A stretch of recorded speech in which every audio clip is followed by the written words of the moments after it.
بسم اللہ الرحمن الرحیم. ہمارے چینل میں خوش آمدید. میں بھی عورتوں کی اس بھیڑ میں گھس گئی تھی. سنا تھا کہ جو بھی عورت اس آستانے پر آتی ہے، اس عامل کا بتایا ہوا عمل کرنے سے ہمیشہ اس عورت کی مراد پوری ہو جاتی ہے. میں بھی تو آج اپنے دل کی خواہش پوری کرنے آئی تھی. کالی چادر میں اپنا چہرہ چھپائے وہاں عورتوں کی بھیڑ میں میں نظر جھکا کر بیٹھی تھی. 2-3 عورتوں نے گھور گھور کر مجھے دیکھنے کی کوشش کی، کیونکہ وہاں پر موجود ساری عورتیں ہی ادھیڑ عمر کی تھیں، جبکہ میں اکلوتی نوجوان لڑکی جو وہاں اپنے لیے نہیں بلکہ اپنی بہنوں کے لیے عمل کروانے آئی تھی. کافی دیر انتظار کے بعد بالآخر میری باری آئی تھی. میں گھبراتی ہوئی اندر گئی. پہلی بار کسی عامل کے آستانے پر آئی تھی، تو اسی لیے مجھے کچھ بھی سمجھ نہیں آ رہا تھا کہ میں اس عامل سے کیا بات کروں. 2-3 دفعہ عامل کے پوچھنے پر بھی میں خاموش بیٹھی رہی.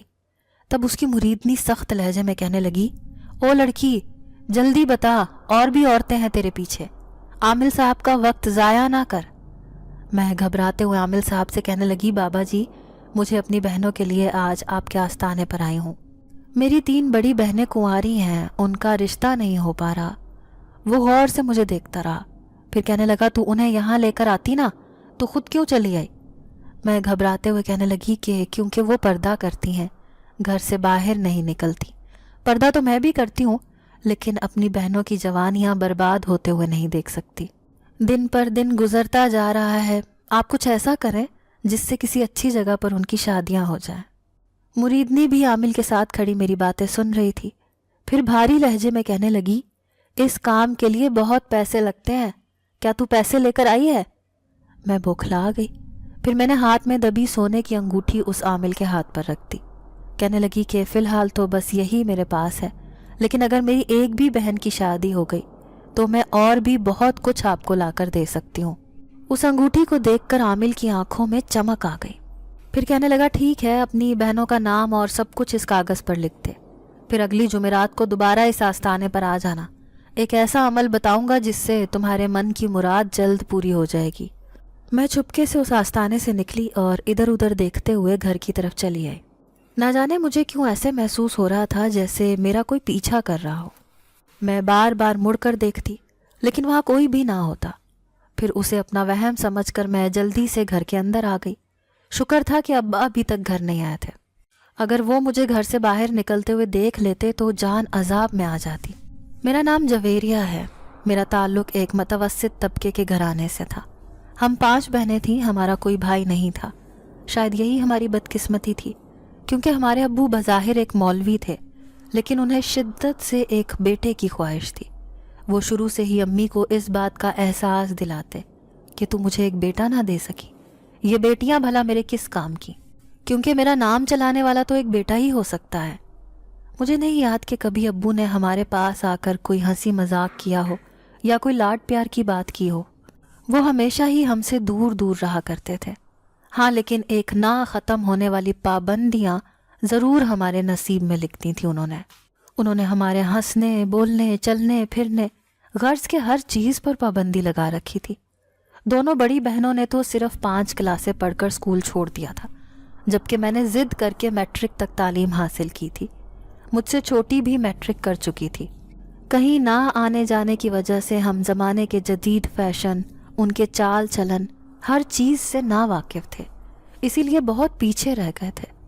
بڑی بہنیں جیسے ہی جوان ہوئیں تو ان کے لیے رشتے آنے لگے، لیکن رشتے والوں کی آنکھوں میں ان کے لیے کچھ خاص پسندیدگی نہیں ہوتی تھی. پھر نہ جانے کیا وجہ ہوتی کہ وہ خود بخود انکار کر دیتے تھے. گھر کے حالات اتنے بھی زیادہ اچھے نہ تھے، لیکن امی نے پھر بھی دونوں بڑی بہنوں کے لیے تھوڑا بہت جہیز جمع کر رکھا تھا. ان کی خواہش تھی کہ وہ جلد ہی ان کی شادی کر کے انہیں رخصت کر دیں. اب ہم 5 کی 5 بہنیں جوان ہو چکی تھیں. سب سے چھوٹی والی 18 سال کی ہو گئی تھی. آہستہ آہستہ بڑی بہنوں کی شادی کی عمر نکلتی جا رہی تھی. جب کبھی ابو کے سامنے امی اپنی پریشانی کا ذکر کرتی تو ابو کہتے کہ تمہارا نصیب بھی تو ایسے ہی کھوکھلا ہے، ظاہر ہے تمہاری بیٹیاں بھی تم ہی پر گئی ہیں، تم نے کون سا میری زندگی میں خوشیوں کے پھول کھلائے ہیں، ہمیشہ ہی میری زندگی میں دوزخ بن کر گزاری ہے. میری زندگی کی سب سے بڑی خوشی ایک بیٹا ہے، تم مجھے دے ہی نہ سکی. ہم سب ابو کی یہی باتیں سنتے سنتے جوان ہوئے تھے، اسی لیے میرے دل میں ان کے لیے کوئی خاص محبت نہ تھی. انہوں نے کبھی ہم ساری بہنوں کو سمجھا ہی نہیں. ہم بہنوں کو تو کسی دوسری لڑکی سے دوستی کی اجازت تک نہ تھی، لیکن پھر بھی میں نے اب اس سے چھپ چھپ کر محلے کی ایک لڑکی فضا سے دوستی کر رکھی تھی. پھر فضا نے مجھے بتایا کہ ہماری بستی کے آخری کونے پر ایک عامل کا آستانہ ہے.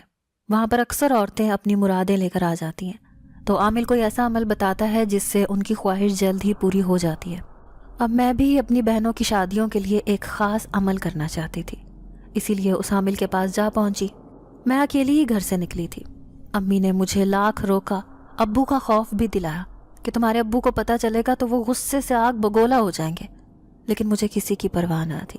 میں اس عامل کے آستانے پر جا پہنچی جس نے مجھے اگلی جمعرات کو آنے کا کہا تھا، لیکن بدلے میں مجھ سے غلطی ہو گئی جو میں نے امی کی سونے کی انگوٹھی اس عامل کو دے دی، وہ بھی امی کو بتائے بغیر. اب میں سوچ رہی تھی کہ جب اگلی جمعرات کو میں جاؤں گی تو وہ عامل لازمی مجھ سے کسی بڑی چیز کا مطالبہ کرے گا، تبھی مجھے وہ کوئی عمل بتائے گا جس سے میری تینوں بہنوں کی شادیاں ہو جائیں گی. اب جیسے ہی اگلی جمعرات آئی تو میں اس عامل کے آستانے پر جا پہنچی. آج بھی چھپ چھپا کر آئی تھی. امی سے لے کر چند پیسے میں نے اپنے پاس پرس میں رکھ لیے تھے. ساری عورتوں کے بعد بالآخر میری باری آ گئی. عامل کی مریدنی نہ جانے مجھے دیکھ کر کیوں عجیب سے انداز میں مسکرائی تھی. میں بری طرح سے گھبرا گئی. پھر عامل کہنے لگا، مجھے یہاں دیکھ کر تمہیں خوشی ہوئی ہے، مجھے یقین تھا لڑکی تم ضرور آؤ گی. میں گھبرا کر کہنے لگی، عامل بابا، میں وہ عمل جاننا چاہتی ہوں جسے کر کے میری ساری بہنوں کی شادیاں ہو جائیں گی. ان کی شادیوں کی عمر نکلتی جا رہی ہے اور میری ماں اس وجہ سے پریشان رہتی ہے. عامل نے بڑے غور سے مجھے دیکھا، پھر کہنے لگا کہ میں تیرے گھر کے سارے حالات سے اچھی طرح واقف ہوں. تمہاری بہنیں بہت اچھی ہیں، ہر زیور سے آراستہ ہیں، لیکن پھر بھی ان کی شادیاں کیوں نہیں ہو رہی؟ اس کی وجہ تمہارے گھر کی غربت ہے. کیا اس غربت سے چھٹکارا پا کر بہت ساری دولت حاصل کرنا چاہتی ہو؟ میں حیران پریشان ان کی شکل دیکھے جا رہی تھی. پھر اس بات میں سر ہلا کر کہنے لگی، کیوں نہیں؟ میں اچھی طرح جانتی ہوں کہ رشتے والے آ کر میری بہنوں کو پسند تو کر لیتے ہیں، لیکن گھر کے خراب حالات دیکھ کر وہ رشتے کے لیے حامی نہیں بھرتے. عامل اب بہت عجیب انداز میں مسکرایا، پھر کہنے لگا کہ پھر تو تمہیں سب سے پہلے یہ کوشش کرنی چاہیے کہ کسی طرح تمہارے گھر میں دولت کی ریل پیل ہو جائے. تمہارے گھر میں ایسا کچھ ہو جائے گا، لیکن اس کے لیے تمہیں ایک بہت بڑا کام کرنا ہوگا. تو پھر تمہارے گھر کی ساری پریشانیاں دور کرنا، اور اگر اپنی بہنوں کی شادیاں دھوم دھام سے کرنا چاہتی ہو تو تمہیں ایک بہت بڑا کام کرنا ہوگا. تمہارے گھر میں اتنی دولت آ جائے گی کہ لوگ دور دور سے تمہاری بہنوں کا رشتہ مانگنے تمہارے گھر آئیں گے، لیکن اس کے لیے تمہیں اپنی خوشیوں کی قربانی دینی ہوگی. میں حیران پریشان عامل کی شکل دیکھے جا رہی تھی. یہ سب سننے میں بھلے ہی آسان لگ رہا تھا، لیکن میں جانتی تھی کہ اس کے پیچھے کوئی بڑی بات ہوگی. پھر میں نے حتمی لہجے میں کہا کہ میں بچپن سے ہی اپنے گھر کی غربت دیکھتی آئی ہوں. ہم نے آج تک کوئی خوشی نہیں دیکھی. خوشی سے تو ہمارا دور دور کا واسطہ نہیں، لیکن جب مجھے یہ موقع ملے گا تو میں ضرور وہ کام کرنے کی کوشش کروں گی جس سے ہمارے گھر میں دولت کی ریل پیل ہو جائے. پھر عامل نے سرد لہجے میں کہا، ٹھیک ہے لڑکی، پھر اپنی بات پر قائم رہنا. جو کچھ میں تمہیں کہوں گا تمہیں وہ بات ماننی پڑے گی. اس کے بعد ہی تمہارے گھر میں اتنی دولت آ جائے گی کہ تمہیں وہ سب سنبھالنا بھی مشکل ہو جائے گا. آج رات تم واپس جاؤ، لیکن جیسے ہی چاند کی 14 تاریخ آئے تو تمہیں مجھ سے ملاقات کرنے کے لیے اس بستی کے پیچھے ایک جنگل ہے. اس جنگل میں موجود ایک پرانا گھر ہے. وہاں پر میں ہر چاند کی 14 تاریخ کو ایک خاص عمل کرنے جاتا ہوں. تمہیں بھی اس دن میرے پاس اسی گھر میں آنا ہوگا. میری مریدنی بھی وہیں پر موجود ہوگی. اسے دیکھ کر تمہیں اندازہ ہو جائے گا کہ میرا عمل شروع ہو چکا ہے. بس یوں سمجھ لینا کہ تمہیں جلد ہی یہ موقع ملنے والا ہے. میرا پورا وجود ہولے ہولے لرز رہا تھا. عجیب سی خوشی بھی محسوس ہو رہی تھی، دوسری طرف ایک خوف بھی مجھ پر طاری تھا. میں سوچنے لگی کہ نہ جانے یہ عامل ایسی کیا شرط رکھے گا جس کی وجہ سے مجھے اپنی خوشیوں کی قربانی دینی پڑے گی. اب میں گھر واپس آ گئی. رات کو بہنیں اور امی مجھ سے پوچھنے لگی کہ عامل نے کیا کہا ہے، لیکن میں انہیں کچھ بھی نہیں بتایا. یہ کہہ کر ٹال دیا کہ اگلی جمعرات کو عامل مجھے ایک عمل بتائے گا جس سے جلد ہی ہمارے گھر کے حالات بہتر ہو جائیں گے. میں وہ راز کسی کے سامنے بھی ظاہر نہیں کرنا چاہتی تھی. لیکن اب دن گزارنے مشکل ہوتے جا رہے تھے۔ دوسری طرف امی مجھ سے کہہ رہی تھی کہ آنے جانے میں احتیاط کیا کرو، اگر تمہارے ابو نے دیکھ لیا تو وہ ہمارا جینا حرام کر دیں گے۔ مجھے ابو کی کوئی پرواہ نہ تھی، انہوں نے کون سا ہم بہنوں کی زندگی کے بارے میں کبھی کچھ سوچا تھا۔ پھر بالآخر چاند کی 14 تاریخ آ گئی۔ آج مجھے اسی جنگل میں موجود اس پرانے گھر میں جانا تھا جہاں پر عامل نے بلایا تھا۔ آدھی رات ہوتے ہی میں جانے کے لیے پر تولنے لگی۔ ساری بہنیں گہری نیند سو گئی تھیں، ابو امی بھی اپنے کمرے میں سوئے پڑے تھے، بس اکیلی میں ہی تو جاگ رہی تھی۔ پھر میں نے اپنی کالی چادر اوڑھی اور چپکے سے گھر سے باہر نکل آئی۔ گلی میں مکمل طور پر سناٹا چھایا ہوا تھا، بندہ نہ بندے کی ذات تھی۔ شکر تھا کہ گلی میں کوئی کھڑا نہ تھا، ورنہ مجھے گھر سے نکلتے ہوئے دیکھتا تو سوچتا کہ مولوی عارف کی جوان بیٹی آدھی رات کو گھر سے نکل کر کہاں جا رہی ہے۔ اب میں اکیلی تیز تیز قدموں سے چلتے ہوئے بستی کے پیچھے موجود اسی جنگل کی طرف جا رہی تھی جہاں پر کانٹے دار جھاڑیاں اور گھنے درخت موجود تھے۔ اس کے برابر میں ایک پرانا قبرستان بھی تھا۔ میں کبھی بھی یہاں نہیں آئی تھی، ہاں لیکن اکثر اسکول سے آتے جاتے اس ویران سے جنگل کے سامنے سے ضرور گزر کر جاتی تھی۔ تیز تیز قدموں سے چلتے ہوئے میں 1-1.5 گھنٹے میں اس گھر کے سامنے پہنچ گئی۔ گھر کے دروازے پر ہی وہ مریدنی کھڑی جیسے میرا انتظار کر رہی ہو۔ اسے دیکھ کر مجھے تھوڑا حوصلہ ہوا۔ مریدنی سرگوشی میں کہنے لگی، عامل کب سے تمہارا انتظار کر رہا ہے، جلدی اندر چلو، بس عمل شروع ہونے والا ہے۔ اب میں تھوڑی گھبرائی ہوئی سی اندر چلی گئی۔ عامل نے مجھے سامنے بٹھایا، خود کہنے لگا کہ دیکھ لڑکی، جو کچھ میں تمہیں بتانا چاہتا ہوں اسے بڑے غور سے سننا۔ ہر رات چاند کی 14 تاریخ کو 3 مہینے بعد میں یہ عمل کرنے آتا ہوں۔ میرے کئی جن زادوں سے تعلقات ہیں، وہ سب میرا کام کرتے ہیں، بدلے میں بھی انہیں خوش کرتا ہوں، ان کی خواہشیں پوری کر کے۔ یوں سمجھ لو کہ جتنی بھی میرے پاس دولت ہے یہ سب ان جنات کی دی ہوئی ہے۔ ایسا ہی ایک جن ذات جو بہت طاقتور ہے، جس سے میں کئی کام کروا چکا ہوں، اس کی ایک بڑی عجیب و غریب سی خواہش ہے۔ وہ خواہش یہ ہے کہ وہ کسی آدم زادی نوجوان لڑکی سے شادی کرنا چاہتا ہے۔ آج تک مجھے کوئی ایسی لڑکی نہیں ملی۔ اس جن ذات کا کہنا ہے کہ اگر میں نے اس کی خواہش پوری کر دی تو وہ نہ صرف اپنی آدھی طاقت بلکہ اپنے قبیلے میں موجود اپنی ڈھیر ساری دولت بھی مجھے اور اس لڑکی کو دے دے گا، کیونکہ اس کی بہت بڑی خواہش ہے۔ اب مجھے اس کام کے لیے ایک لڑکی کی تلاش تھی۔ یوں تو کئی لڑکیاں میری نظر میں تھیں، لیکن وہ لڑکی خوبصورت نہیں ہوتی تھی۔ لیکن جب تم میرے پاس آئیں، تمہیں دیکھ کر میں چونک گیا۔ تمہاری بڑی بڑی سیاہ آنکھیں اور خوبصورت چہرہ بے شک اس جن ذات کو عاشق کر سکتا ہے۔ اگر تم اپنی زندگی بدلنا چاہتی ہو، ساتھ ہی اپنے خاندان کی بھی، تو تم اس جن ذات سے شادی کر لو۔ نہ صرف تمہاری بلکہ کچھ حصہ مجھے بھی اس کی دولت سے مل جائے گا۔ اگر تم جنات کی دولت دیکھ لو گی تو تمہارے ہوش اڑ جائیں گے، وہ تمہاری سوچ سے بھی زیادہ ہوگی۔ اب فیصلہ تمہارے ہاتھ میں ہے۔ آج رات وہ جن ذات تمہارے سامنے ظاہر ہوگا، پھر چاند کی اگلی 14 تاریخ کو تمہاری اس سے شادی ہو جائے گی۔ اسی لیے اپنے حواسوں پر قابو رکھنا۔ جب وہ جن ذات تمہارے سامنے آئے تو اسے دیکھ کر تم نے چیخنا چلانا نہیں ہے، ورنہ وہ تم پر اپنی ناپسندیدگی ظاہر کر دے گا اور تم اس دولت سے محروم رہ جاؤ گی جسے پانے کے لیے آج رات یہاں اس خوفناک جنگل میں آئی ہو۔ اس عامل کی بات سن کر میرا پورا وجود خوف سے تھر تھر کانپ رہا تھا۔ میں سوچ بھی نہیں سکتی تھی کہ اس عامل کا رابطہ جنات کے ساتھ بھی ہوگا اور یہ مجھے ان جنات سے ملوانے کے لیے اس گھنے جنگل میں بلوائے گا، جبکہ اس کی مریدنی تو کسی مجسمے کی طرح میرے پیچھے کھڑی تھی۔ تھوڑی سی دیر بعد عامل اپنا عمل شروع کر چکا تھا۔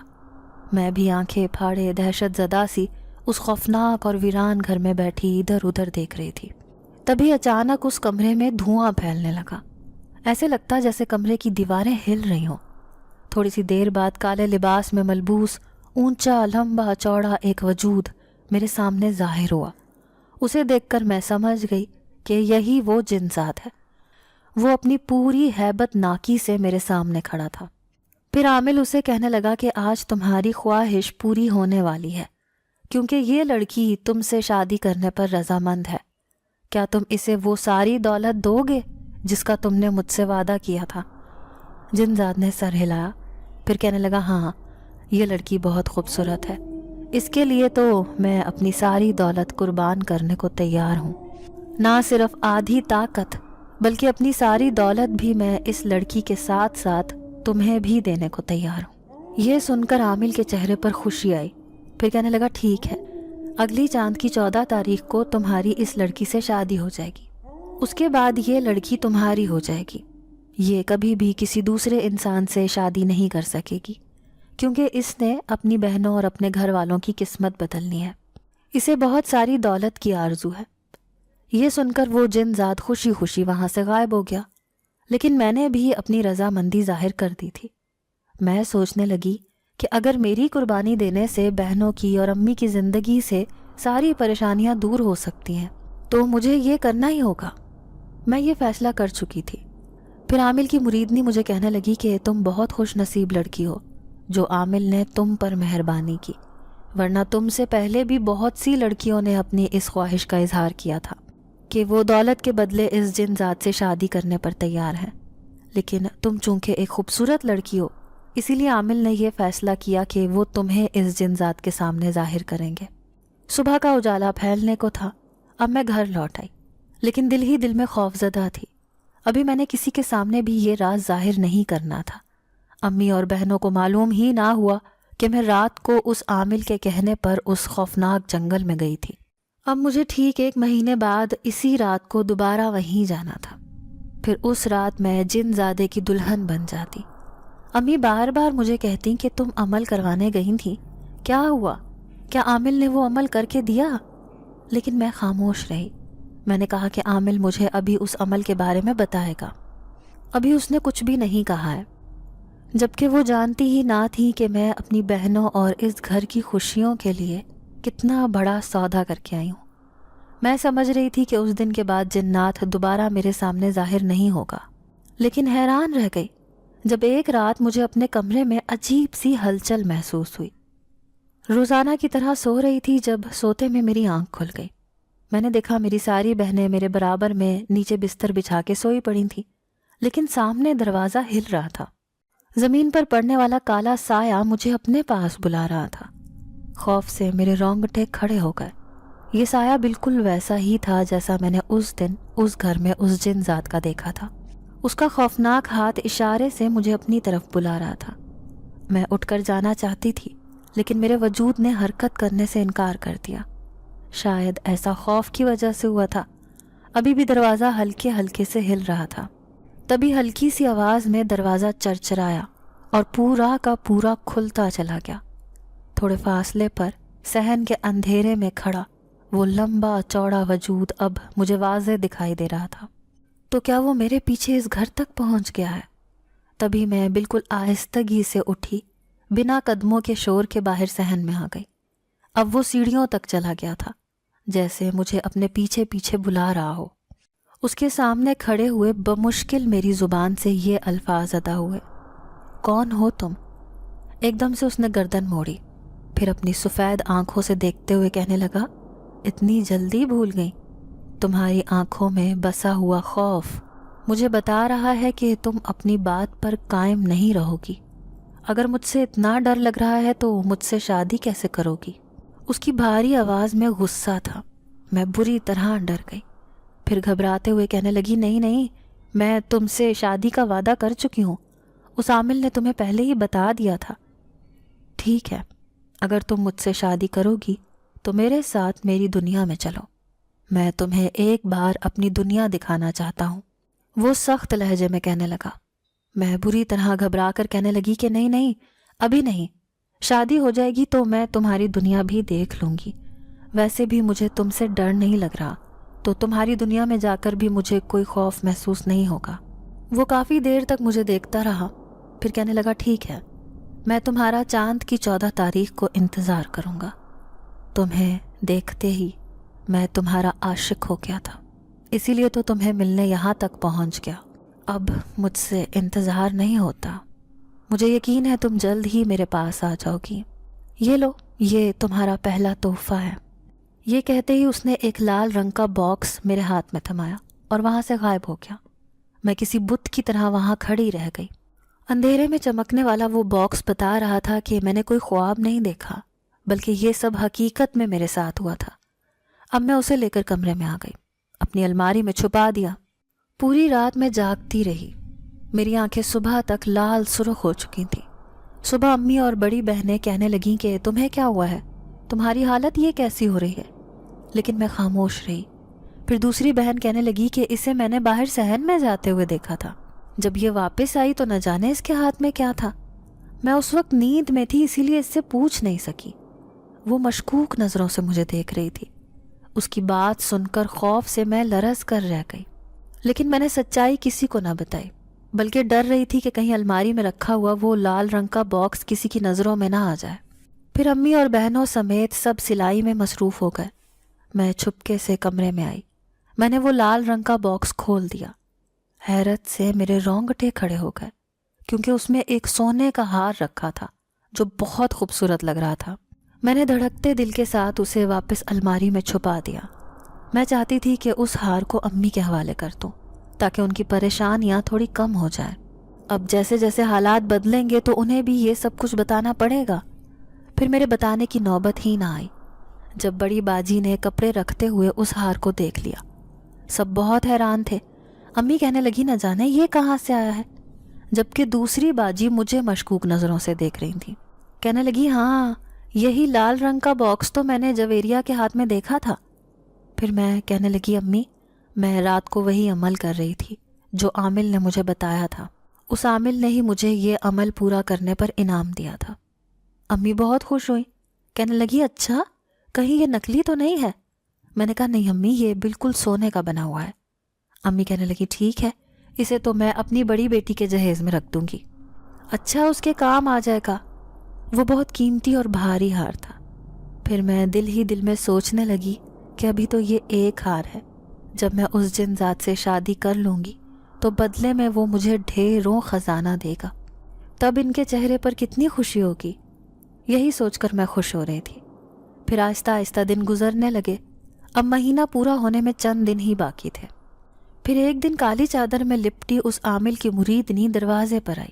امی کہنے لگیں کہ تم سے ملنے ایک عورت آئی ہے، لو بتاؤ آج کل تم کیا کرتی پھر رہی ہو؟ جیسے ہی میں باہر گئی تو مجھے اس کو دیکھ کر اتنی حیرانی رہ گئی۔ پھر وہ سرگوشی میں کہنے لگی مجھے تم سے ایک ضروری بات کرنی ہے، مجھے عامل نے تمہارے پاس بھیجا ہے۔ اب میں اسے لے کر اندر آ گئی۔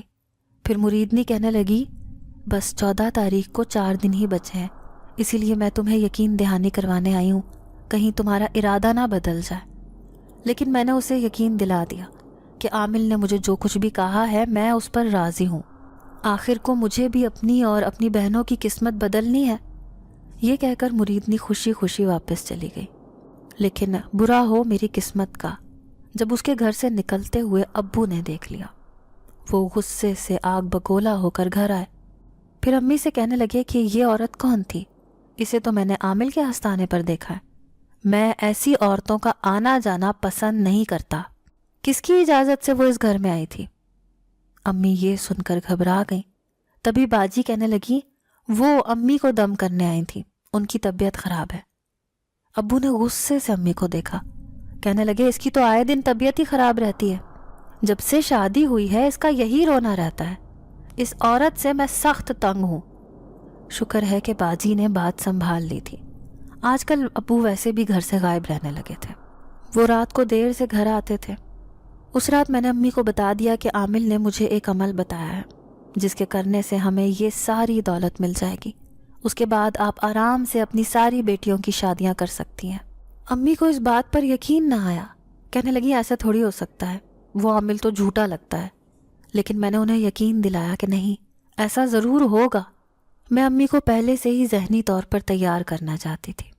پھر آخر کار وہ رات آ ہی گئی۔